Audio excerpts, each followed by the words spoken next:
What is up, my wheel warriors? I just want to make a quick YouTube video because one of the most common questions I get asked is, how do I know how many calories I should be eating to gain muscle or lose fat as a wheelchair user? And it can be hard to know. There's not a lot of information out there. So I've been through the studies and pulled everything together into something that's super simple. And I'm going to show you exactly how to do that for yourself, so you'll never have to worry about it again. So I'm inside the Wheel Warriors community right now. If you're not already in here, don't stress. I will link these resources below for you. So we're just going to go into the classroom, meal plans, and then scroll down here to this calorie calculator. Again, if you aren't in the community already, don't worry. This will be linked in the video description below. So we've got two main options here. We've got US units or metric units. I'll be using metric because I live in Australia. So I'm 30 years old. Recently said goodbye to my 20s and my hairline. It's a little bit sad. 179 centimeters tall, currently 78 kilograms. Now, activity level is reasonably important. Okay, it's important to be honest with ourselves about how much we're actually moving. I know it can be a bit of a hit to the ego to realize that, maybe we're not as active as we would like to think that we are, but the quality of our results will depend on being honest during this, basically. So for myself, I'm going to choose active. I normally get in 6 weight sessions a week and normally 5 to 6 cardio sessions a week. So my goal at the moment, let's say, for example, it is to lose weight. I'm going to select in here one of these weight loss options. Now, I would highly recommend staying away from the extreme side of anything. So extreme weight gain of 2 pounds a week, if you're trying to gain muscle, is just going to result in gaining excess body fat. Same way that extreme weight loss of 2 pounds per week is probably going to result in a crashed metabolism, and it would just mean that you won't be able to progress for as long as you otherwise could have. So we're going to stick to one of the milder options here. So I'm going to say I want to lose half a pound per week, for example.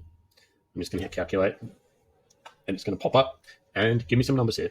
So all we're looking at the moment is food energy. So 2,468 calories per day. All right. So this is what an able-bodied person would require to lose half a pound per week if they were my height, my activity level, and my body weight. Given that I have a C6 complete injury, this isn't accurate. So now I'm going to show you exactly how to figure that out. Crazy? Don't worry.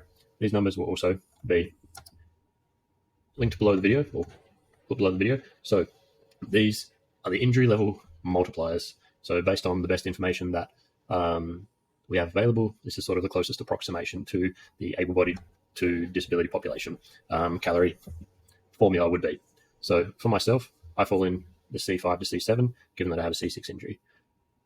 For you, you're going to have to choose the closest approximation. I know not everyone has, a very clear-cut level of function. Some people, it may vary. One side may be different to the other, might even change day to day. So just take your best guess, basically. But for me, I'm going to go C5 to C7, which gives me 0.5x. So all that means is we take this number here, this 2468, and multiply it by 0.75, which gives me 1,851 calories. So this is how many calories I would need to eat per day to lose half a pound per week of body weight as a C6 quadriplegic of my height, body weight, and activity level. This is going to change for you. But that's it. That's how you figure out how many calories you need to eat in total per day to lose weight, gain muscle, whatever it may be. Now, there are a couple of caveats to this. One, if you have yo-yo dieted multiple times already, there's a decent chance that you've crashed your metabolism and your calorie number will actually be much lower than this, and you may need to go through a period of reverse dieting to actually restore your metabolism. 2, if you have an active pressure wound or anything like that, now is not the time to be messing with calories. Now is the time to be focused on healing that wound up, keeping your protein up. You don't want to be in a calorie deficit when you're trying to heal a pressure sore. It's just going to drag out your healing time, and it will not be a fun time, I promise.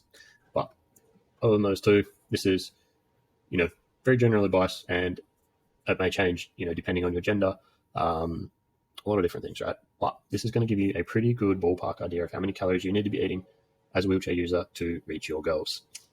If you haven't already joined Wheel Warriors, I'd love to see you in there. We've got meal plans, exercise plans, we've got further education on nutrition, on exercise. We've got weekly community calls. Everyone gets on there and just supports each other. It's awesome. It's a fun time.